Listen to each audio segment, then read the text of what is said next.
dirahmati oleh Allah Subhanahu wa taala, pada pertemuan lalu telah kita bahas tentang Al-Isra wal Mi'raj, dan di akhir fasal tersebut Al-Imam Ibnu Katsir berkata, "Walamma asbaha Rasulullah sallallahu alaihi wasallam fi qaumihi akhbarahum bima arahu Allahu min ayatihil kubra." Ketika Nabi balik dari Baitul Maqdis, dari Sidratul Muntaha, kemudian Rasulullah SAW balik ke Mekah, maka Rasulullah SAW di pagi hari kabarkan kepada kaumnya dari tanda-tanda mukjizat-mukjizat yang Rasulullah lihat. Fashtadda takdzibuhum lahu. Ternyata mereka semakin mendustakan Nabi SAW karena hal tersebut tidak masuk akal bagi mereka. Wa adahum, dan gangguan mereka semakin keras. Wastijra'uhum alaihi, dan mereka semakin berani kepada Nabi SAW. Kenapa demikian? Karena paman Nabi Abu Talib telah wafat. Kemudian setelah itu Ibnu Katsir dalam fasal yang sama menyebutkan tentang bagaimana dakwah Nabi sallallahu alaihi wasallam berdakwah di tengah-tengah musim haji kepada orang-orang Quraisy maupun kabilah-kabilah Arab yang sedang melaksanakan ibadah haji. Al-Imam Ibnu Katsir berkata, "Wa ja'ala Rasulullah sallam ya'ridu nafsahu 'alal qabail ayyamal mawasim." Maka Rasulullah SAW mulai, yaitu ya'ridu nafsahu, itu menawarkan dirinya, yaitu untuk berdakwah kepada kabilah-kabilah yang datang di musim haji. Kita tahu bahwasanya orang-orang datang untuk berhaji, baik orang-orang Quraisy maupun orang-orang di luar Quraisy dari Jazirah Arab, orang-orang jauh datang untuk berhaji selama musim haji, dan ini dijadikan kesempatan oleh Nabi SAW untuk berdakwah. Sebelumnya sebagai wawasan bahwasanya Nabi SAW berhaji, ya, haji Nabi SAW ada 3 kondisi, ya. Yang pertama adalah sebelum menjadi nabi, sebelum diangkat menjadi nabi.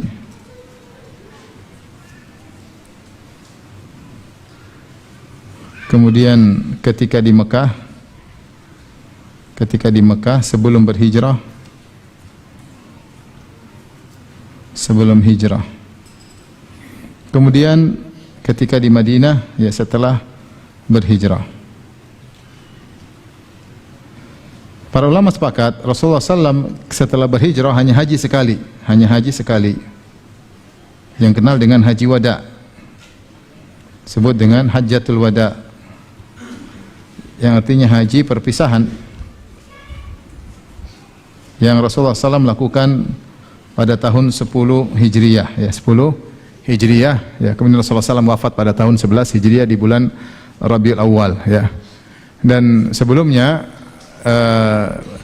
tahun 9 Hijriyah sebenarnya Rasulullah SAW sudah bisa berhaji karena Mekah ditaklukkan pada tahun 8 Hijriyah. Kemudian itu Fatu Makkah. Kemudian Mekah sudah ditaklukkan, kemudian Rasulullah SAW masih berlanjut, ada perang Hunain, kemudian perang Taif. Namun setelah itu pada tahun 9 Hijriyah Rasulullah SAW tidak berhaji.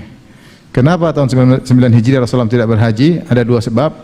Yang pertama, Rasulullah SAW sibuk menerima para tamu, makanya tahun 9 Hijriah disebut dengan Amul Wufud.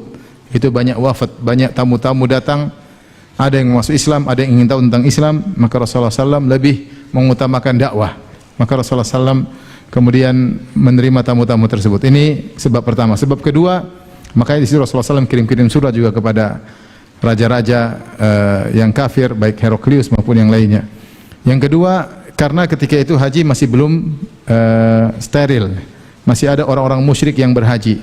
Maka pada tahun 9 Hijriah Rasulullah SAW kirim Abu Bakar untuk berhaji. Maka berangkatlah Abu Bakar untuk berhaji sambil memberi pengumuman, la yahujju ba'da hadzal 'am musyrikun wala yatufu 'alal baiti uryan. Maka Abu Bakar memberi pengumuman sebagai perwakilan dari Nabi SAW, setelah tahun ini tidak boleh lagi orang musyrik berhaji di Mekah. Dan setelah tahun ini enggak boleh ada lagi orang yang telanjang tawaf. Kenapa? Karena Rasulullah SAW pada tahun 10 Hijriah tahun depan akan berhaji dan akan menjadi teladan. Kalau masih bercampur-campur kesyirikan, maka ini mengganggu, ya, taklim Nabi kepada masyarakat untuk berhaji yang benar.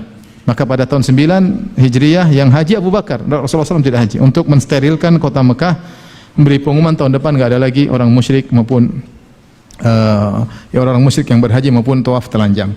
Maka para ulama sepakat setelah berhijrah Rasulullah SAW hanya haji sekali. Baik. Sebelum diangkat menjadi nabi juga datang dalam hadis Jubair bin Mut'im. Hadis Jubair bin Mut'im, kalau tidak salah ya, jadi Mut'im, Rasulullah SAW haji. Rasulullah SAW juga haji.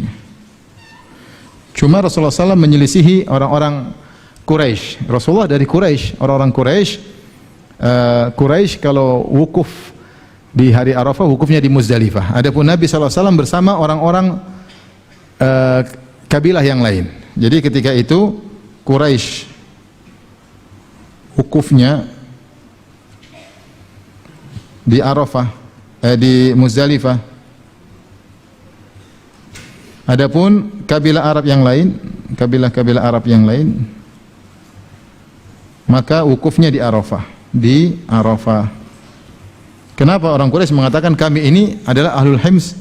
Ya, kami hims atau kami adalah penduduk tanah suci Mekah, maka ngapain kami keluar ke tanah halal? Karena Arafah tanah halal, Arafah tanah halal. Sehingga mereka ketika tanggal 9 Dzulhijjah mereka tidak wukuf di Arafah, tapi mereka wukuf di Muzdalifah. Tapi anehnya Rasulullah SAW wukufnya bersama kabilah-kabilah yang lain. Rasulullah wukuf di Arafah, ya. Rasulullah Nabi wukuf di Arafah. Allah jaga Nabi SAW, bahkan Nabi sebelum jadi Nabi pun hajinya benar, Nah, yang pembahasan kita ketika Rasulullah SAW sudah diangkat menjadi Nabi, datang dalam hadis-hadis Rasulullah SAW berdakwah ketika musim haji. Jadi jelas Rasulullah SAW berdakwah ketika musim haji. Musim-musim haji. Nah, apakah Rasulullah SAW ikut berhaji? Ini tidak ada yang tegas. Apakah Rasulullah SAW ikut haji? Ikut berhaji? Wallahu a'lam, ya. Ada kemungkinan Rasulullah SAW berhaji, ada kemungkinan tidak. Tapi datang dalam hadis-hadis bahwasanya Rasulullah SAW, ya, kalau tidak salah 10 tahun Rasulullah SAW berdakwah di musim-musim di Mina, mendatangi kabilah-kabilah. Kesempatan bahwasanya orang-orang lagi ngumpul. Ini semua dalil bahwasanya orang-orang musyrikin dahulu mereka mengenal Allah. Ya, mereka mengenal Allah meskipun mereka musyrikin. Di antara bukti nyata mereka berhaji.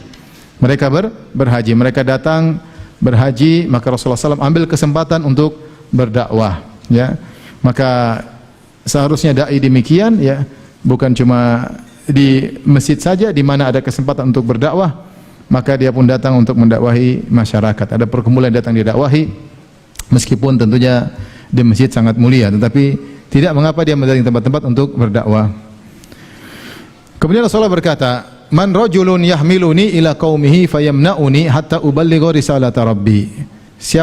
Adakah orang yang mau membawaku kepada kaumnya, kemudian dia menolongku atau melindungiku sampai aku bisa menyampaikan risalah dari Allah, menyampaikan Al-Qur'an. Kenapa? Fa inna Quraisyan mana'uni an uballigha risalata rabbi. Karena orang-orang Quraisy melarangku untuk menyampaikan firman Allah Subhanahu wa taala. Tadi sudah disebutkan, orang Quraisy semakin kencang, apalagi setelah wafatnya Abu Talib, maka mereka semakin kencang, mereka semakin melarang Nabi untuk berdakwah. Maka Nabi SAW meminta-minta kepada orang-orang, adakah yang mau antar saya, ada yang mau antar saya, ya. Kalau kita dalam bahasa kita mungkin sedikit mengemis untuk bisa berdakwah, Inilah Nabi kita SAW dahulu, sampai dia tanya, ada yang mau antar saya enggak? Ada yang mau antar saya enggak, ya. Maka seorang kalau mengingat hal ini dia semangat untuk berdakwah, ya. Artinya sekarang alhamdulillah kita mudah, orang yang malah mencari-cari kita untuk didakwahi. Dahulu Nabi SAW menawarkan dirinya, ya'ridu nafsahu, menawarkan dirinya. Ada yang mau dengar saya? Mau enggak ada yang ngajak saya? Saya ingin ketemu orang-orang, saya ingin apa? Berdakwah, ya. Isinya Rasulullah SAW merendahkan diri agar bisa menyampaikan firman Allah Subhanahu wa taala. Rasulullah mengatakan, adakah yang membawa aku kepada kaumnya, dia melindungiku agar aku bisa menyampaikan risalah Allah Subhanahu wa taala. Kenapa? Karena orang-orang Quraisy telah melarangku. Hadza wa ammuhu Abu Lahab la'anahullah wa ra'ahu yaqulu linnas. Tetapi ketika Rasulullah SAW berdakwah di kabilah-kabilah Arab di Mina. Rasulullah jalan ke sana, jalan kemari. Ternyata dia dikuntit oleh pamannya Abu Lahab. Abu Lahab laknatullah alaih. Dia mengikuti Nabi dari belakang dan dia berkata kepada orang-orang, yaqulu linnas la tasma'u minhu fa innahu kadzdzab. Jangan dengar dari Muhammad. Dia itu pendusta, dia pendusta. Jadi Nabi berdakwah, dia di belakang apa? Nguntit. Jangan dengar, dia pendusta. Jangan dia dengar, dia pendusta. Ini adalah suatu kondisi yang tidak menyenangkan bagi Nabi sallallahu alaihi wasallam, karena yang nguntitin Nabi sallallahu alaihi wasallam pamannya, bukan orang lain. Apa kata orang-orang? Lihat, pamannya sendiri tidak menerima dakwahnya, pamannya sendiri menuduh dia berdusta. Dan ini berat bagi Nabi sallallahu alaihi wasallam, karena yang menuduh Nabi bukan orang lain, tapi pamannya sendiri. Abu Lahab paman Nabi sallallahu alaihi wasallam. Maka paman yang nguntit Nabi dan berkata kepada orang-orang, Nabi berdakwah, dia timpali. Nabi berdakwah, dia timpali. Jangan dengar Muhammad, sungguhnya Muhammad adalah pendusta. Fakana ahya'ul arabi yatahamaunahu lima yasma'una min Quraisyin fihi innahu kadzib.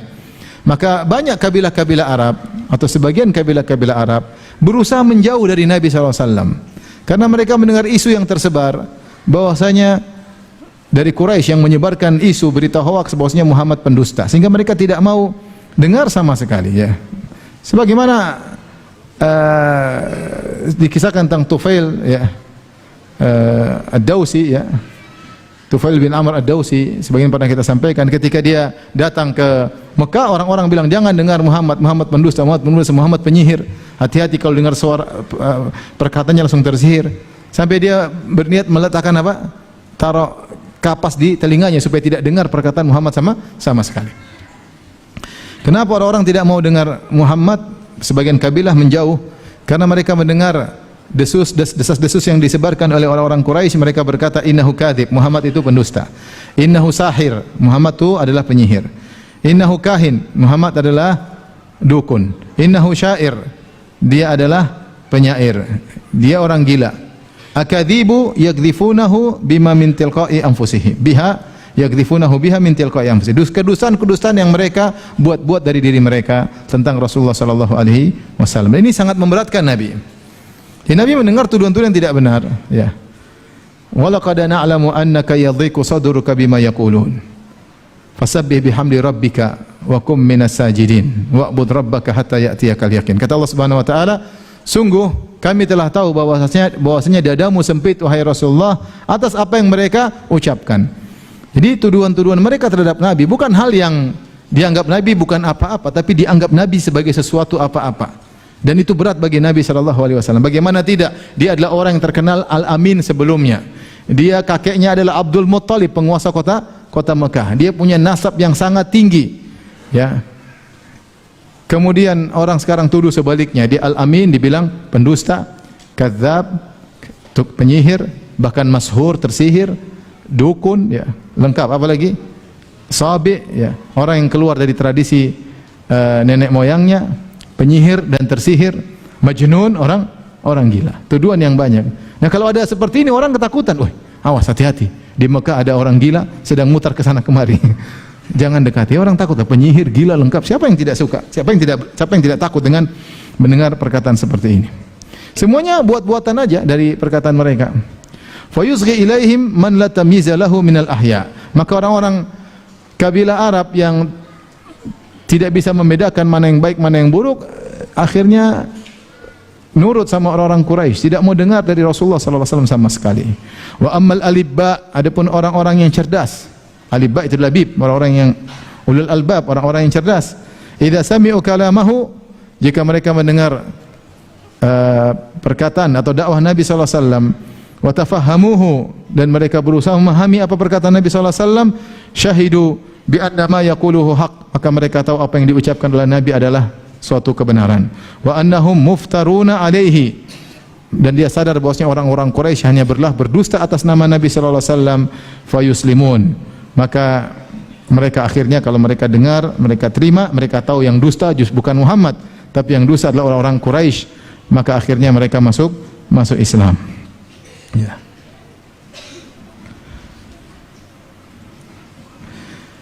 Datang dalam riwayat dari An Rabi'ah bin Abbad Ad-Dili, dia berkata, "Ra'aitu Aba Lahab bi Ukadh." Ya, Rasulullah berdakwah di pasar Ukadh.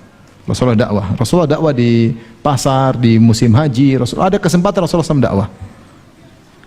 Suatu hari Rasulullah SAW berdakwah di pasar Ukaz, yaitu pasar orang-orang Quraisy. Wa huwa yatba'u Rasulullah SAW, maka dia menguntit Rasulullah SAW. Wa huwa yaqul, dia berkata, ya ayuhan nas, wahai manusia sekalian, inna hadza qad gawa, ini orang sesat. Dia bilang siapa? Rasulullah SAW. Dia bilang Rasulullah apa? Sesat. Fala yughwiyannakum an alihati abaikum, jangan sampai dia menyesatkan kalian dari Tuhan-Tuhan nenek moyang kalian. Ini diantara dakwah yang paling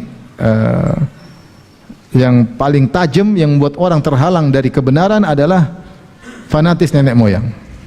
Fanatis nenek moyang. Makanya diantara hal yang paling menghalangi orang dari hidayah adalah ta'assub kepada nenek moyang, tradisi bertahan dengan tradisi nenek moyang. Ya.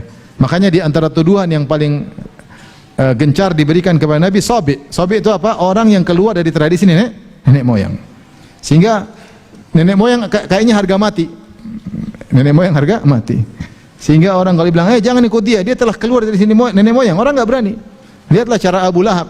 Selain dia berkata Rasulullah pendusta, dia berkata, "Fala yughyiyannakum an alihati abaikum." Jangan sampai Muhammad ini menyesatkan kalian dari tuhan-tuhan yang disembah oleh nenek moyang kalian.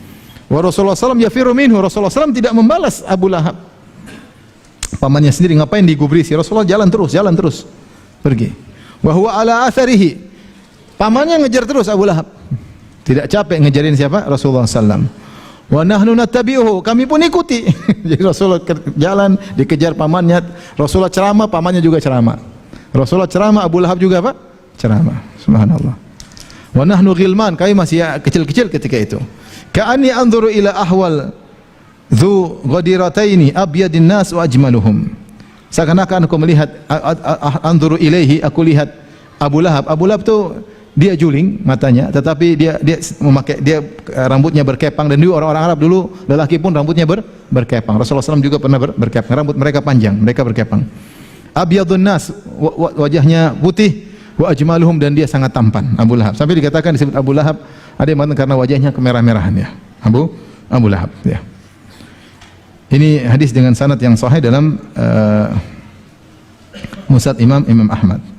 Disebutkan Rasulullah SAW selama 10 tahun beliau berdakwah di kabilah-kabilah, menawarkan dirinya di musim-musim haji. Setiap musim haji Rasulullah SAW datang, setiap musim haji Rasulullah SAW datang. Ini kesempatan orang lagi berkumpul. Maka kalau ada manusia berkumpul, kesempatan untuk menyampaikan dakwah kepada mereka. Semuanya karena Allah Subhanahu wa taala. Semuanya karena Allah Subhanahu wa taala. Sampai Rasulullah SAW berkata, "Man yu'wini, man yansuruni hatta uballigha risalata rabbi walahul jannah." Siapa yang mengayomiku, siapa yang menolongku agar aku bisa menyampaikan firman Allah, maka bagi dia surga. Rasulullah tidak bisa nawar apa-apa. Enggak ada dunia yang dia tawarkan ketika itu. Apa dunia? Enggak ada. Siapa yang mau mengayomiku, siapa yang mau yaitu membersamaiku dalam berdakwah, melindungiku, maka baginya surga. Baginya surga. Taib, ikhwan dan akhwat yang dirahmati oleh Subhanahu wa taala, ya. Tadi Ibnu Katsir berkata, banyak orang-orang Arab yang tidak mau mendengar Nabi sallallahu alaihi wasallam karena ketakutan ketemu orang gila, ketemu orang sinting, ketemu penyihir, ketemu berbagai macam gelar yang tidak seorang pun diberi gelar selengkap gelar bagi Nabi sallallahu alaihi wasallam. Ini Nabi gelarnya luar biasa ya.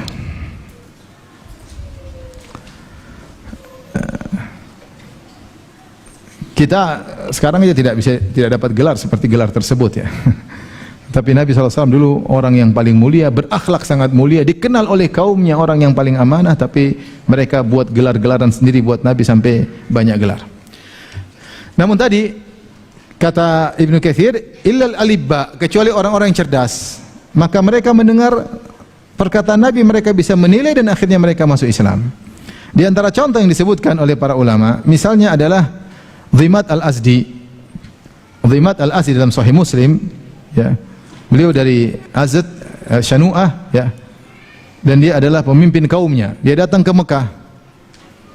Setiap dia jalan di Mekah, dia mendengar orang-orang berkata, teriak-teriak, Muhammad Majnun, Muhammad Majnun. Di mana-mana dia dengar orang bilang apa? Muhammad Majnun. Isu global. Muhammad apa? Majnun. Maka dia niat baik. Jadi dalam hatinya dia mengatakan, ini rajulun raqi, saya ahli ruqyah. Ahli ruqyah. Ya. Dan dia ma'ruf, suka meruqyah. Dan dia mengatakan, wa inna Allah syafa'a alayya ala yadayya man sya'a. Dan Allah telah dengan sebab aku banyak orang sembuh, gara-gara aku Allah sembuhkan banyak orang dengan sebabku. Ya. Dan kita tahu sebagian orang meruqyah di zaman Nabi tidak ada syiriknya. Sampai Rasulullah SAW pernah ditanya tentang ruqyah, kata Rasulullah SAW, i'ridu alayya ruqakum fa innahu la ba'sa bi ruqyah ma lam takun syirkan. Kata Rasulullah SAW, coba paparkan, perlihatkan kepadaku bagaimana cara ruqyah kalian. Sungguhnya ruqyah tidak mengapa selama tidak ada kesyirikan. Ini dijadikan oleh sebagian orang bahwasanya ruqyah adalah pengobatan. Maka metode apapun asalnya boleh selama tidak syirik, selama tidak syirik. Maka dia niat baik, dia mengatakan, kalau saya ketemu orang gila ini, di mana-mana orang bilang Muhammad gila, Muhammad gila, dia kasihan sama Muhammad gila. Maka dia berniat, kalau saya ketemu dia, saya akan ruqyah dia. La'allallaha yashfiyahu ala yadayya. Semoga Allah sembuhkan Muhammad, si gila Muhammad ini lewat saya. Akhirnya dia pun cari Rasulullah. Mana si gila tadi, dia cari. Akhirnya dia ketemu Rasulullah SAW. Coba dibayang kepala dia, depan dia ada orang gila. Maka dia berkata, dia mengatakan, sungguhnya aku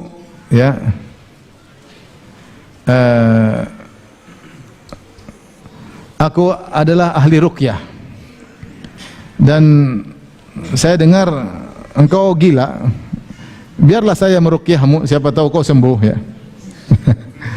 Artinya kalau ada orang datang, Ustaz, saya dengar Ustaz sinting. Bolehkah saya ruqyah Ustaz? Tapi Rasulullah SAW tidak emosi, Rasulullah SAW tenang ya. Rasulullah SAW tenang. Kemudian Rasulullah SAW berkata kepada Dhimat ya, yang menawarkan untuk meruqyah Nabi, niat baik. Subhanallah, niat baik ternyata punya pengaruh. Dia niat baik. Allah kasih hidayah. Maka Rasulullah SAW kemudian berkata, Innal hamdalillah nahmaduhu wa nasta'inuhu wa nastaghfiruhu wa natubu ilaihi wa na'udzu billahi min syururi anfusina wa sayyiati a'malina may yahdihillahu fala mudilla lahu wa may yudlil fala hadiyalah. Wa asyhadu an la ilaha illallah wa asyhadu anna Muhammadan abduhu wa rasuluh. Rasulullah bilang gitu, Innal hamdalillah, yang sering disebut oleh para ustaz. Apa orang gila bisa ngomong kayak gitu? Ya, maka Dhimat berkata, A'id alayya kalimatika. Coba ulangi lagi perkataanmu ya. Ulangi lagi. Maka Rasulullah SAW ulangi lagi, Innal hamdalillah nahmaduhu wa nasta'inuhu may yahdihillahu fala mudhillalah wa may yudlil fala hadiyalah. Wa asyhadu an la ilaha illallah wahdahu la syarika lahu anna Muhammadan abduhu wa rasuluh. Amma ba'du. Kata dia, A'id alayya kalimatika haula. Ulangi lagi. Sampai Rasulullah SAW ulangi 3 kali. Dia renungkan perkataan Nabi. Kemudian dia berkata, Laqad sami'tu qaulal kahana wa qaulas sahara wa qaulas syu'ara fama sami'tu mithla kalimatika haula. Aku sudah sering mendengar perkataan para dukun. Saya juga sudah sering mendengar perkataan para penyihir, mantra-mantra mereka. Dan saya juga sering mendengar perkataan penyair, bagaimana syair-syair mereka. Namun saya tidak pernah mendengar perkataan mereka seperti perkataan Anda tadi. Innal hamdalillah nahmaduhu dan seterusnya. Walaqad balagani balagna na'usal bahr. Qala hati yadaka ubayyika. Akhirnya dia mengatakan, ya, dia mengatakan, sungguh kalimat-kalimat engkau telah masuk ke dalam relung hatiku yang paling dalam. Mana tanganmu? Ubayyika alal Islam. Maka dia pun bilang, mana tanganmu? Aku menyatakan diriku masuk Islam.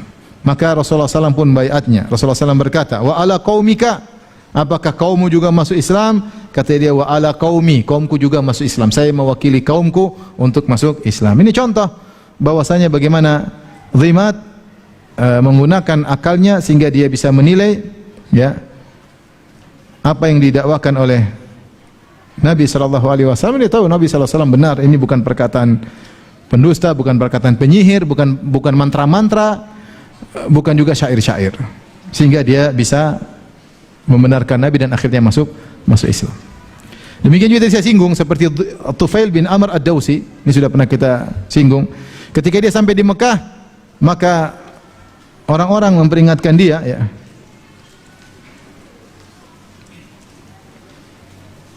Orang-orang datang kepada dia kemudian berkata, innaka qadimta biladana wa hadha rajul ladzi baina adhhurina farraqa jama'atana.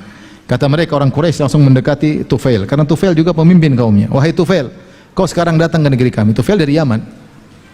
Dan ingat, di tengah-tengah kami ada seorang lelaki yang telah memporak-porandakan persatuan kami, mencerai-berai persatuan kami. Wa syattata amrana. Orang ini telah merusak urusan kami, yang memporak-porandakan, mencerai-beraikan perkara kami. Wa innama qauluhu kasihri, sungguhnya perkataan dia seperti sihir. Yufarriqu bainal mar'i wa baina abihi. Ingat, ini Muhammad kalau ngomong bisa memisahkan antara seorang dengan bapaknya. Wa bainar rajuli wa baina akhihi, bisa buat orang terpisah antara seorang dengan saudara kandungnya. Wa bainar rajuli wa baina zaujatihi, bisa membuat cerai seorang suami dengan istrinya. Mengerikan kan? Hati-hati. Sihirnya luar biasa. Sudah terbukti, bapak ribut sama anaknya, kakak ribut dengan adiknya, suami ribut dengan istrinya. Wa inna nakhsha 'alaika wa 'ala qaumika ma qad dakhala 'alaina fala tukallimannahu wa la tasma'anna minhu. Kami khawatir apa yang telah menimpa kami jangan sampai menimpamu dan kaummu, wahai Tufail. Maka jangan sekali-sekali kau mendengar perkataan Muhammad. Mereka nakut-nakuti Tufail bin Amr ad-Dawsi. Tufail berkata, fa wallahi ma zalu bi hatta ajma'tu an la asma' minhu syai'an wa la ukallimahu hatta hashautu fi udhunayya hina ghadawtu ila al-masjid kursufan. Ketika mereka terus ngomongin aku sampai aku bertekad untuk tidak mendengar dari Muhammad sedikit pun perkataan. Aku tidak mau ngomong sama dia sama sekali. Sampai aku masukkan kutun ke dalam kapas ke telingaku supaya enggak dengar. Jangan sampai ada satu huruf masuk dari perkataan Muhammad ke telingaku. Faqadautu ilal masjid, saya pun pergi ke Masjidil Haram. Allah takdirkan lain. Fa idza Rasulullah sallallahu alaihi wasallam qa'imun yusalli indal Ka'bah. Rasulullah sedang salat. Nah ini penyihir, ini bahaya. Fakumtu qariban minhu, aku pun dekat, tapi dia penasaran. Maka dia pun berdiri dekat Nabi sallallahu alaihi wasallam. Fa aballahu ila an yusmi'ani ba'dha qawlihi. Saya sudah pasang kapas, tapi Allah tetap membuat saya mendengar sebagian perkataan Rasulullah sallallahu alaihi wasallam, yaitu Al-Qur'an. Rasulullah sedang baca Quran, sedang salat. Fasami'tu kalaman hasanan, aku dengar perkataan yang indah, subhanallah. Faqultu fi nafsi, wallahi inilah rajulun labibun syair. Aku berkata pada diriku, hai Tufail, kau itu orang cerdas, penyair. Ma yakhfa alayya al-hasan min al-qabih. Kau bisa bedakan mana yang baik, mana yang buruk. Fama yamna'uni min an asma'a min hadzal rajul ma yaqulu. Apa yang mencegahku untuk mendengar ucapan orang ini? Fa in kana alladhi ya'ti bihi hasanan qabiltu. Kalau memang baik saya terima. Wa in kana qabihan taraktu. Kalau buruk saya tinggal. Saya bisa menilai, saya bukan orang bodoh. Akhirnya dia berkata, famakathtu hatta sarafa Rasulullah sallallahu alaihi wasallam ila baiti. Saya diam situ sampai Rasulullah SAW pulang ke rumahnya. Aku pun mengikutinya sampai dia masuk ke rumahnya, aku pun ikut masuk. Aku berkata, ya Muhammad, wahai Muhammad, sungguhnya kaummu telah berkata kepadamu tentang aku, tentang engkau. Kaummu telah berkata kepadaku tentang engkau bahwasanya engkau begini. Ya, mereka terus membuat aku takut, ya, menakut-nakuti dengan dirimu. Sampai aku hatta sadattu udhuni bikursufin. Sampai aku tutup telingaku dengan kapas. Li alla asma'a qaulaka, agar aku tidak mendengar perkataanmu. Sampai akhirnya Allah berkehendak untuk mendengarkan sebagian perkataanmu. Sungguh aku telah mendengar perkataan yang baik, perkataan yang indah. Fa'rid alayya amrak, tolong jelaskanlah kepadaku siapa dirimu. Maka Rasulullah SAW pun menawarkan Islam. Fa'arada Rasulullah SAW alayya al-Islam wa ta'ala alayya al-Quran. Rasulullah tawarkan Islam kepadaku. Rasulullah SAW jelaskan Islam kepadaku. Rasulullah SAW baca Al-Quran. Fala wallahi ma sami'tu qawlan qad ahsana minhu. Demi Allah aku tidak pernah mendengar perkataan lebih indah daripada Al-Quran. Wala amran a'dala minhu. Dan aku tidak pernah mendengar perkara yang lebih adil daripada Al-Quran. Fa aslamtu wa syahidtu syahadatal haq. Aku pun masuk Islam. Jadi meskipun isu tersebar di mana-mana, tapi kalau Allah mentakdirkan hidayah, maka orang akan dapat hidayah. Di antara seorang yang sering dikasih isu, Syekh Abdul Razak cerita tentang Syekh Muhammad bin Abdul Wahhab rahimahullahu ta'ala. Suatu hari Syekh Abdul Razak cerita beliau sedang naik Sayyaratul Ujur, taksi. Kemudian ada seorang di samping Syekh, kemudian orang ini bicara, ya. Kemudian orang ini berkata, hadza Muhammad bin Abdul Wahhab. Muhammad bin Abdul Wahhab adalah musuh bebuyutan terhadap Ahlul Bait. Ini Muhammad bin Abdul Wahab selalu mencaci maki Ahlul Bait, mencela Ahlul Bait. Kata Syekh, kata mendengar orang itu berkata bahwasanya Syekh Abdul Wahab sering mencela Ahlul Bait, memaki-maki Ahlul Bait, maka kata Syekh Abdul Razak, "A'udzubillah." A'udzubillah. Kata Syekh, yang mencela-cela Ahlul Bait ini mujrim, ini pendosa ya. Bahkan termasuk pendosa yang kurang ajar ya. Ya, gembongnya para pendosa. Tidak boleh dibiarin. Kata dia, benar. Kemudian kata saya kepada orang tersebut, ya, tapi Fulan, kau pernah baca enggak bukunya? Bukunya Syekh Abdul Wahab, Muhammad Abdul Wahab. Kan bukunya banyak, pernah kau baca enggak? Apa kau pernah dapat dia maki-maki Ahlul Bait dalam buku-bukunya? Tolong sebutin bukunya ada dia maki-maki Ahlul Bait. Kata orang ini, tidak pernah baca. Kemudian Syekh akhirnya nasihati, kata Syekh, taqillah, bertakwalah kepada Allah. Engkau tidak pernah baca buku-buku Syekh, kau tidak pernah lihat sama sekali, kemudian kau mengatakan bahwasanya Syekh telah memaki-maki Ahlul Bait. Bertakwalah kepada Allah. Jangan sampai kau bertemu dengan di hari kiamat, kau berhadapan dengan Imam Muhammad bin Abdul Wahab, kau tuduh dia macam-macam, bahaya. Orang ini mulai kaget. Dia bilang, maksudmu Muhammad bin Abdul Wahab tidak pernah mencela Ahlul Bait? Maka Syekh bantah lagi, Syekh Abdul Razak, subhanallah, kamu tadi bilang dia suka caci maki, sekarang kau mulai ragu. Kau bilang apa benar dia tidak pernah mencaci maki Ahlul Bait? Saya kan tanya sama engkau, minta bukti. Kau tadi bilang dia mencaci maki, mana buktinya? Mana sumbermu? Ya, maka dia mengatakan saya tidak tahu, tapi orang-orang bilang seperti itu. Isu tersebar. Orang-orang bilang Muhammad bin Wahab tukang maki, caci maki siapa? Ahlul Bait. Lihatlah bagaimana propaganda, isu tersebar untuk menghalangi orang dari dakwah sunnah, banyak sekali. Seperti zaman sekarang lah. Namanya salafiyun, suka mengkafirkan lah, suka inilah, suka anulah. Ya. Mengharamkan darah kaum muslimin ya. Ini subhanallah. Ketika di Mesir terjadi demonstrasi besar-besaran, tidak ada ulama sunnah sana kemudian menghalalkan darah para demonstran. Yang menghalalkan darah demonstran bukan ulama sunnah, ada ulama mereka terkenal, saya tidak ingin sebut namanya. Akhirnya diberondongilah kaum muslimin yang demo, 10.000 orang mungkin, sekitar 10.000 mati. Tapi mereka salah, tapi bukan berarti darahnya apa? Halal. Mati. Gimana ada ulama kasih fatwa kepada penguasa, penguasa semangat, berondong. Ketika saudara-saudara kita di Suriah di zaman-zaman waktu awal-awal pemberontakan ya, karena mereka menuntut keadilan, maka ada ulama mereka juga yang kemudian berfatwa sampai terkenal ceramahnya. Dia mengatakan, saya melihat bagaimana pasukan Bashar Asad seperti para sahabat Nabi Muhammad sallallahu alaihi wasallam. Subhanallah. Ngeri waktu itu. Dihabisin. Terus kita dituduh menghalalkan darah kaum muslimin. Sementara mereka yang justru malah menghalalkan darah kaum muslimin.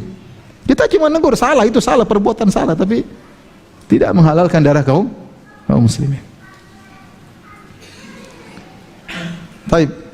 Bagaimana Syekh Abdul Wahab rahimahullah dituduh mencaci maki Ahlul Bait. Akhirnya saya jelaskan sama dia. Syekh mengatakan,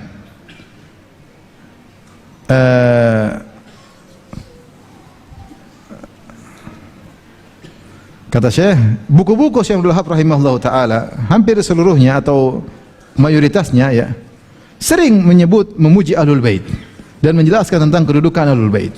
Bahkan Muhammad bin Abdul Wahab menamakan anak-anaknya 7 orang semuanya dengan nama Ahlul Bait kecuali 1.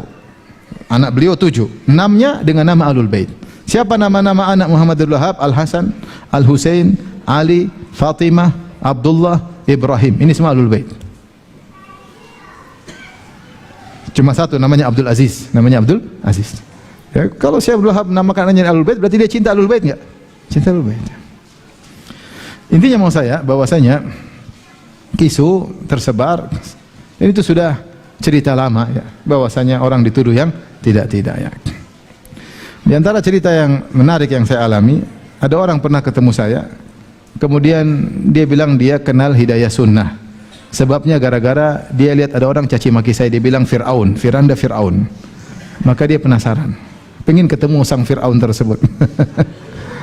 Saya pertama ketemu di Gunung Kidul, dia datang jauh-jauh. Dia cerita, saya dulu dapat hidayah di antaranya karena baca ada tulisan Ustaz Firanda Fir'aun. Subhanallah. Firanda Durjana Fir'aun. Akhirnya dia penasaran. Ini kok sampai disebut Fir'aun? Maka dia baca, dia dengar, akhirnya dia malah tertarik ya. Terkadang ya, tuduhan-tuduhan ya ada hikmahnya ya di balik itu. Tapi kita lanjutkan. Setelah itu Ibnu Katsir rahimahullahu taala masuk dalam fasal yang baru. Beliau berkata, wa kana mimma sana Allahu li ansarihi min al-Aus wal Khazraj annahum kanu yasma'una min hulafaihim min yahudil Madinah anna nabiyyan mab'utsun fi hadzal zaman. Sekarang kita berbicara tentang asal usul Ansar. Al-Ansar ini nama baru. Ini nama dari Allah Subhanahu wa taala. Allah yang menamakan mereka. Dari Allah Subhanahu wa taala dalam banyak ayat. Minal muhajirin wal ansar, minal muhajirin wal ansar, banyak. Baik. Mereka asalnya adalah dari kabilah Arab Qahtan, itu mereka Arab asli dari Yaman. Kita sebutkan Arab ada tiga. Kalian masih ingat Arab ada tiga. Arab ada tiga, namanya Arab asli. Ada namanya Arab punah, ya. Arab baidah, Arab sudah punah. Ada namanya Al-Arabul Aribah, itu Arab Blesteran ya, Arab Blesteran. Al-Musta'ribah, ini Al-Arabul Aribah, ini Al-Arabul Aribah, ini Al-Arabul Baidah, kemudian Al-Arab Al-Musta'ribah. Al-Musta'ribah maksudnya campuran dari Arab dengan non-Arab tapi akhirnya menjadi Arab. Arab Al-Aribah ini dari Yaman, asli Yaman, dari Qahtan. Yaman asli. Al-Baidah disebutkan yang sudah punah, di antaranya misalnya kaum Samud, dan sebelumnya adalah kaum Ad. Kaum Ad ini sudah enggak tahu asal muasalnya lagi. Tidak tahu jalur nasab keturunannya, sehingga dianggap sebagai Arab yang sudah punah. Apakah Arab ini dengan Arab ini sama bahasanya? Ada khilaf. Ada yang mengatakan Samud dan Ad punya kaum, punya bahasa kuno, Arab kuno. Ada yang mengatakan sama saja. Arab Blesteran maksudnya Arabnya Quraisy. Ini Quraisy. Kenapa disebut Blesteran? Karena nenek moyang Quraisy adalah Ismail. Ismail bin Ibrahim, dan Ibrahim bukan orang Arab. Ibrahim dari Babilonia, orang Irak. Punya anak Ismail, namun Ismail menikah dengan wanita Arab dari kabilah Jurhum. Dan Ismail ahli bahasa Arab, bahkan lebih mahir bahasa Arab daripada Arab asli, sehingga anak keturunannya dianggap juga Arab. Dari situlah Rasulullah sallallahu alaihi wasallam Quraisy, dan akhirnya Rasulullah sallallahu alaihi wasallam. Nah, Al-Ansar dari sini. Al-Ansar dari Al-Qahtan. Maka disebutkan Al-Ansar itu dari dua suku. Dia asalnya dari dua suku, yaitu Al-Aus dan Al-Khazraj. Al-Aus dan Khazraj ini saudara, mereka saudara, dan mereka kembali kepada seorang, kalau nggak salah namanya Tha'labah bin Harith bin Tha'labah bin Amr, kalau nggak salah ya. Tapi nenek mereka namanya Qailah, atau ibu mereka namanya Qailah. Makanya Al-Aus dan Khazraj ini bersaudara, dan mereka dikenal juga dengan Banu Qailah. Banu Qailah. Dalam sebagian buku sirah, seperti orang Yahudi ketika Rasulullah SAW datang, maka orang Yahudi berkata, "Ya Bani Qailah, qad ja'akum," ya, wahai Banu Qailah, telah datang pemimpin kalian ya. Hadzal ladzi tantazirun. Ini yang kalian tunggu-tunggu telah datang. Karena ibu mereka namanya Qailah.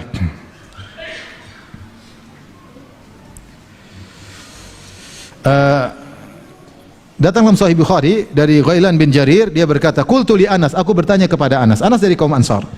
"Ara'aita ismal Ansar?" Wahai Anas, nama Al-Ansar, kuntum tusammawna bihi, apakah kalian dahulu di zaman jahiliyah sudah disebut dengan kaum Ansar? Am sammakumullah, atau Allah yang beri nama? Anas berkata, "Bal sammanallahu azza wa jalla." Allah yang kasih nama kami dengan kaum Ansar ya. Jadi mereka ini bapak mereka ya, namanya Harithah bin Tha'lab dari Qahtan. Harithah bin Tha'lab. Dari Qahtan ya, dari Qahtan. Jadi Arab asli. Jadi mereka dari Yaman. Dan mereka ini berperang saudara lama. Ada yang mengatakan mereka perang saudara selama 120 tahun. Dan orang-orang Yahudi datang tinggal di Madinah. Mereka tinggal di Hijaz karena mereka mendengar kabar bahwasanya nabi terakhir akan muncul di Hijaz. Sehingga sebagian mereka tinggal di Khaybar, sebagian mereka tinggal di Madinah. Mereka tahu bahwasanya nabi tersebut akan berhijrah di tempat yang banyak kormanya. Dan ketika itu lokasi di Hijaz yang banyak kormanya dua. Di Khaybar sama di mana? Di Madinah. Sehingga mereka konsentrasi di Khaybar dan di Madinah. Datanglah 3 kabilah Yahudi, Bani Qainuqa, kemudian Bani Nadhir dan Bani Al-Quraidah. Adapun Khazraj maka berkoalisi. Mereka berkoalisi dengan Banu Qainuqa. Jadi Yahudi Bani Qainuqa berkoalisi dengan Al-Khazraj dan jumlah mereka lebih banyak daripada Al-Aus. Adapun Al-Aus berkoalisi dengan 2 Yahudi yaitu Banu Nadhir, kemudian dengan Banu Al-Quraidah, Banu Quraidah, Banu Quraidah. Jadi Banu An-Nadir, Banu Quraidah, kemudian Banu Qainuqa. Nah, mereka sering perang nih. Terkadang Yahudi saling bunuh-bunuhan juga. Karena koalisi sini lawan koalisi sini ya. Allah sebutkan, makanya dalam surat Al-Baqarah Allah jelaskan, kadang kalian saling bunuh-bunuhan wahai Yahudi gara-gara berkoalisi dengan Khazraj maupun Al-Aus ya. Sehingga terkadang mereka saling berperang antara Al-Aus dan Khazraj. Terkadang Al-Aus dan Khazraj punya masalah dengan orang-orang Yahudi. Mereka terkadang bergesekan dengan orang Yahudi. Nah, orang Yahudi kalau mereka lagi bergesekan sama orang-orang Al-Aus dan Al-Khazraj, maka mereka berkata akan datang ya nabi yang diutus dan kami akan bersama nabi itu akan membasmi kalian. Selalu seperti itu mereka bilang. Setiap perang mereka sesumbar. Sebentar lagi akan diutus seorang nabi. Kami bersama nabi tersebut akan menghabisi kalian qatla Adin wa Iram, sebagaimana kaum Ad dan Iram dihabisi. Sering itu didiktekan oleh apa? Oleh orang-orang Yahudi, didengar sering dengar oleh kaum Ansar. Ya Allah sebutkan dalam Al-Qur'an, wa kanu min qablu yastaftihuna alladziina kafaru. Mereka dahulu padahal sering mengucapkan ini kepada orang-orang kafir, falamma ja'ahum ma arafu kafaru bih.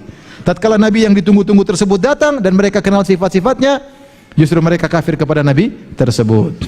Makanya di sini Ibnu Katsir berkata, wa kana mimma sana Allahu li ansarihi min al-Aus wal Khazraj annahum kanu yasma'una min hulafaihim min Yahudil Madinah anna nabiyyan mab'utsun fi hadzal zaman. Di antara kebaikan Allah yaitu yang Allah buat kepada kaum Ansar dari suku Khazraj, bahwasanya kaum Ansar sering mendengar dari sekutu-sekutu mereka dari Yahudi yang tinggal di Madinah, itu Bani Qainuqa, Bani Nadhir, Bani Quraidah, bahwasanya akan datang seorang nabi yang diutus di zaman sekarang sebentar lagi, di zaman ini. Wa yatawa'adunahum bihi idza harabuhum, dan sering orang Yahudi bilang awas, awas ya. Kalau datang nabi tersebut mampus kalian, mampus kalian. Wa yaqulun, dan mereka sering berkata, inna sanaqtulukum ma'ahu qatla Adin wa Iram. Kalau datang nabi tersebut kami akan habisi kalian sebagaimana dihabisinya suku Ad dan suku Iram. Ad dan Iram itu suku Arab terdahulu. Mereka tahu dan mereka tahu cerita bahwasanya kaum Ad hancur, itu kaum Iram. Ya. Iram dzatil imad yang Allah sebut dalam Al-Qur'an, ya. Sehingga orang Ansar selalu sudah terpatri dalam benak mereka akan datang nabi baru, akan datang nabi terakhir, akan datang nabi terakhir, akan terus. Wa kana al-ansar yahujjuna al-bait. Sudah azan belum? Ayo azan dulu.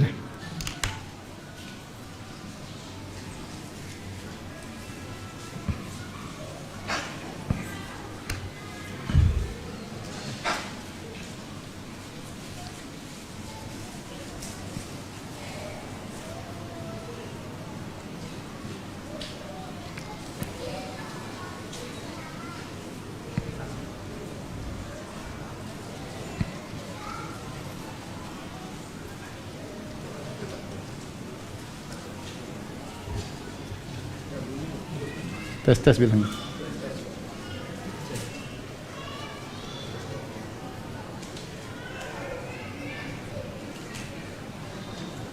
Ininya begini. Nggak keluar sih. Ayo dah. Allahu Akbar, Allahu Akbar,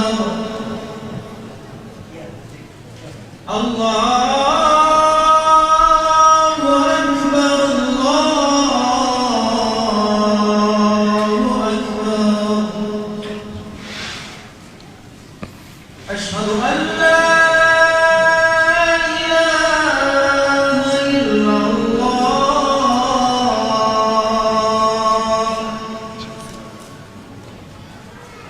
أشهد أن لا إله إلا الله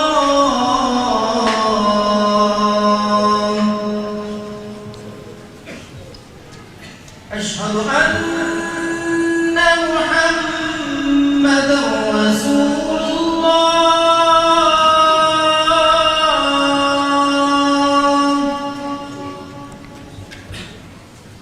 أشهد أن محمد رسول الله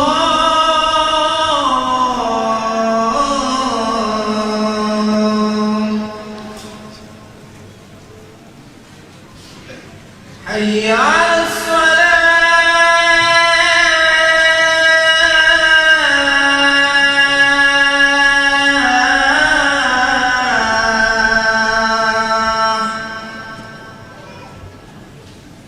حي على الصلاة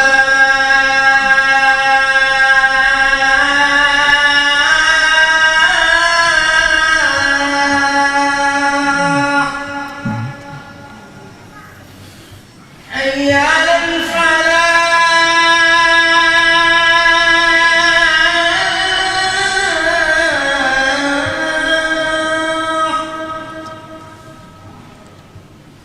حي على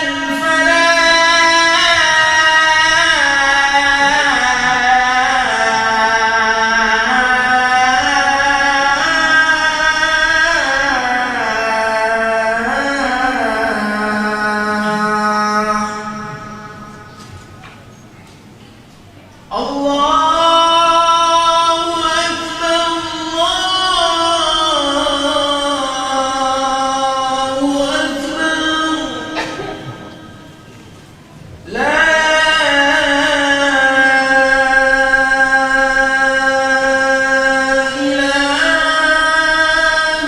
إلا الله.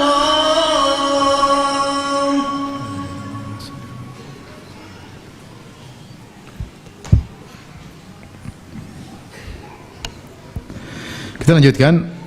Ibnu Katsir berkata rahimahullah, wa kana al-ansaru yahujjuna al-bait. Sebagaimana Arab-Arab yang lain, kaum Ansar juga berhaji. Dan kita tahu selama hajian siapa yang berdakwah di sana? Nabi Muhammad sallallahu alaihi wasallam. Kama kanatil arabu tahujjuhu, sebagaimana orang-orang Arab juga berhaji. Wa amal yahud fala, Yahudi enggak haji. Yang haji cuma apa? Orang-orang Arab. Dan masing-masing punya talbiyah ya, masing-masing talbiyahnya, dan talbiyah mereka isinya syirik, labbaik Allahumma labbaik, labbaik la syarika laka labbaik illa syarikan huwa lak tamliku wa malak, di antara talbiyah mereka. Labbaik, kami penuhi panggilan Engkau ya Allah, labbaik, tidak ada sekutu bagimu kecuali sekutu yang Kau bolehkan ya, kecuali syirik yang Kau izinkan.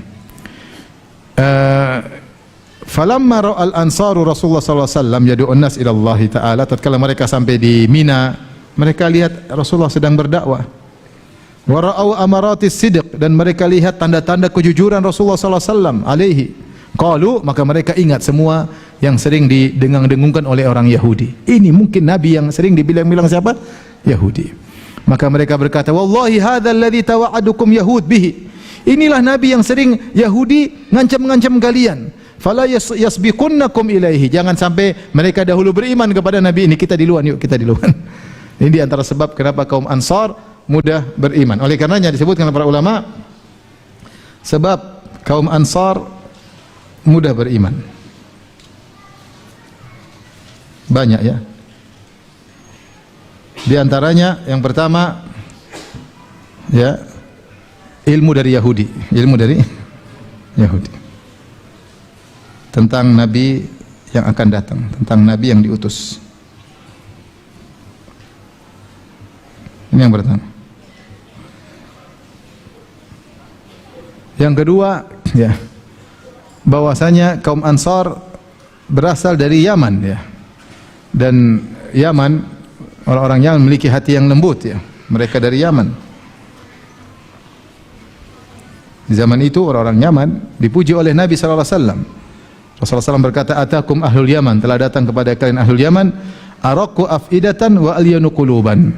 Bahwasanya hati mereka lembut, ya. Rasulullah menyatakan hati mereka lembut, ya. Kemudian yang berikutnya, mereka letih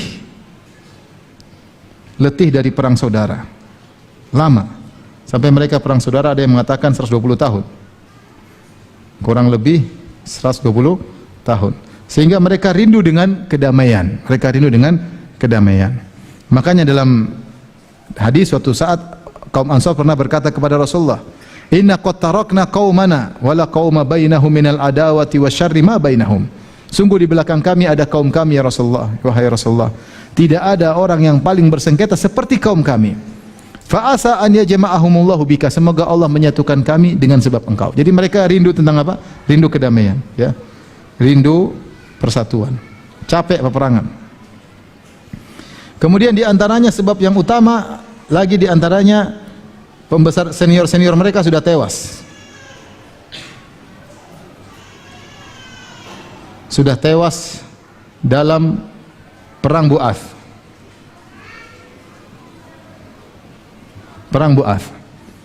Ketika perang Bu'ath itu sekitar 5 tahun sebelum hijrah Nabi, ya.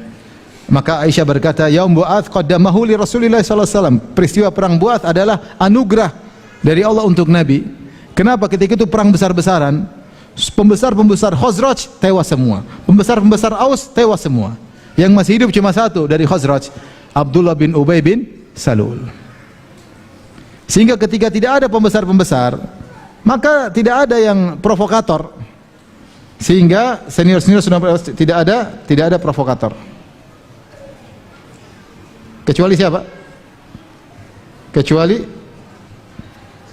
Abdullah bin Ubay bin Salul, munafik, yang nanti akan menjadi munafik, bin Salul Al-Khazraji dari Khazraj, dari kabilah Khazraj. Ini satu-satunya senior yang masih hidup.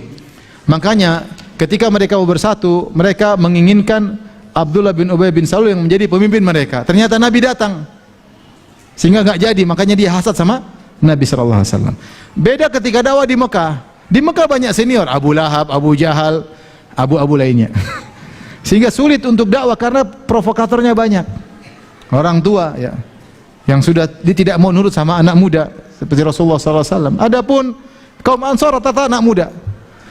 Pemimpin suku Al-Khazraj, demikian juga pemimpin yaitu Sa'ad bin Ubadah, dan pemimpin suku Aus Sa'ad bin Mu'adh anak muda 30-an. Masih lebih tua Nabi sallallahu alaihi wasallam. Itu sebab kenapa mereka muda untuk masuk. Masih kata mereka masih muda. Mereka masih muda sehingga tidak terikat dengan tradisi tertentu. Beda orang tua, ya, tidak ingin berubah tradisinya. Taib. Kemudian setelah itu Ibnu Katsir sedikit lagi menyebutkan tentang contoh sebagian suku Aus Khazraj yang bertemu dengan Nabi ketika di Mekah. Di antaranya ada dua orang yang ketemu dengan Nabi di Mekah. Dua orang yang masuk Islam karena ketemu Nabi di Mekah.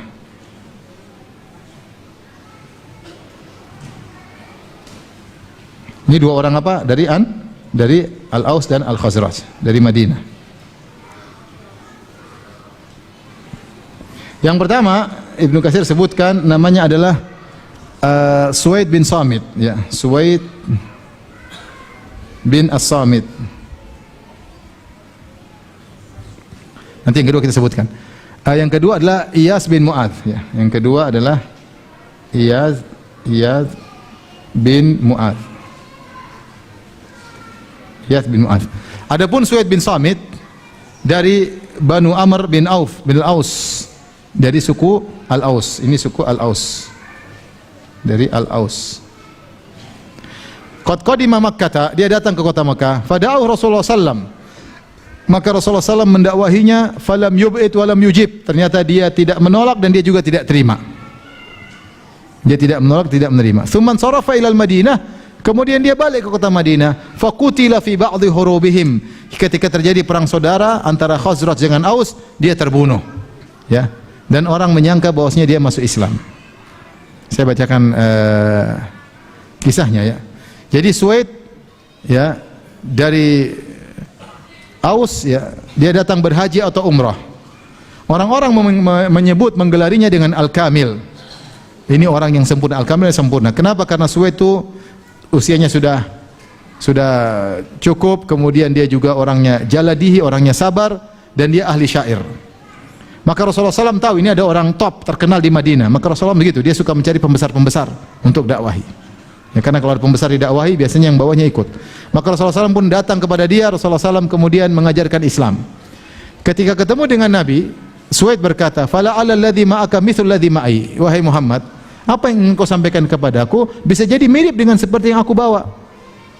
Rasulullah SAW berkata, "Wa mal ladzi ma'aka?" Apa yang kau bawa wahai Suwaid?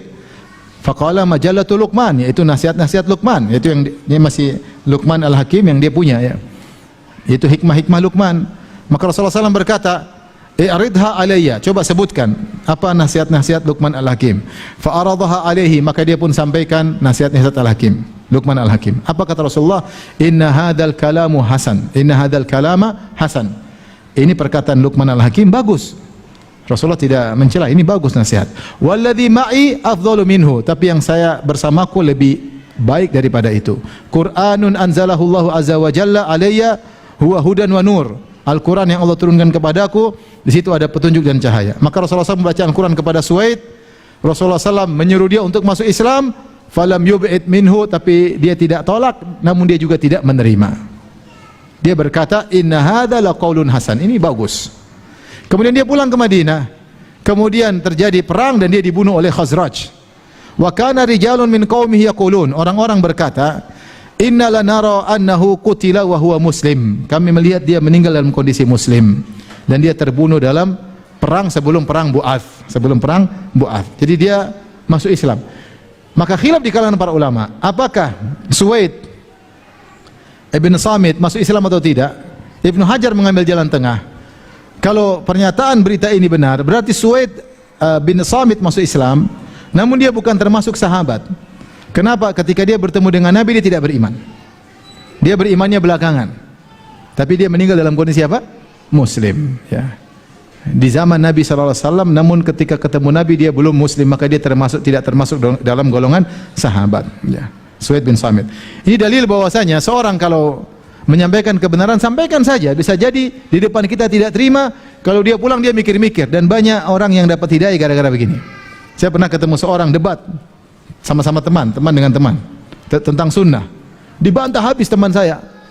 Tapi yang bantah habis ini pulang dia mikir-mikir, akhirnya dia kenal apa? Sunnah. Dia menang debat tapi dia pulang dia mikir-mikir, akhirnya dia kenal sunnah. Jadi tugas kita nyampaikan aja. Lihat Suwaid bin Samit ketemu Nabi dia langsung beriman, tapi dia pulang dia mikir-mikir, akhirnya dia masuk apa? Islam. Tapi yang kedua, jadi saya bacakan ya. Yang kedua adalah Iyas bin Mu'adz. Iyas bin Mu'adz ya. Iyas bin Mu'adz. Taib. Summa qadima Makkah Abul Haisar Anas bin Rafi' fi fityatin min qaumihi. Kemudian ada rombongan lagi yang datang ke kota Mekah, yaitu Abul Haisar, namanya Anas bin Rafi' bersama sekelompok pemuda min qaumihi min Bani Abdul Ashhal.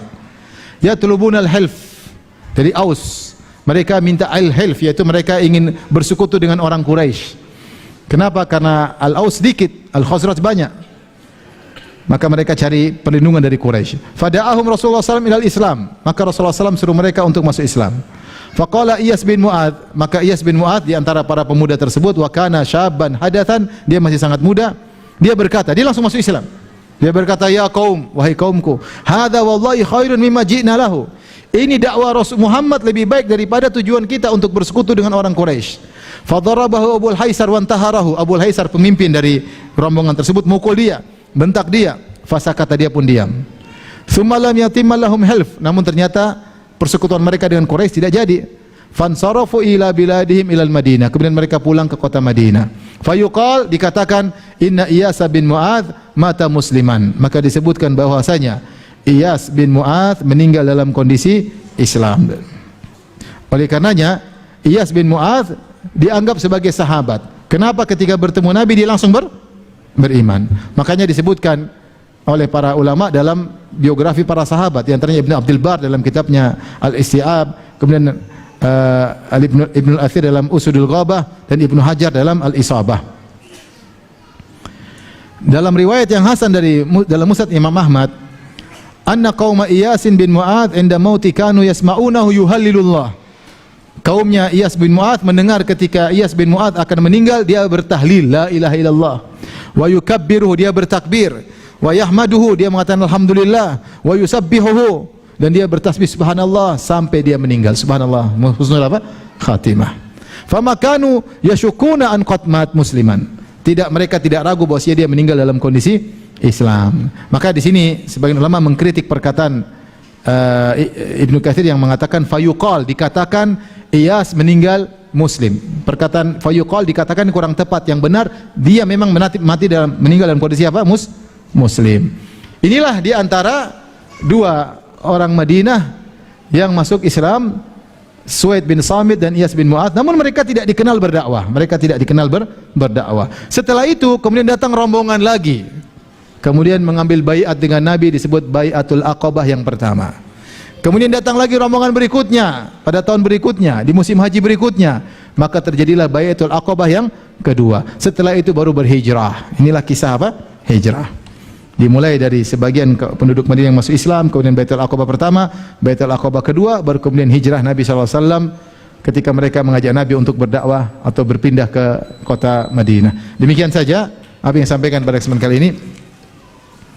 Tapi kita buka tanya jawab ya.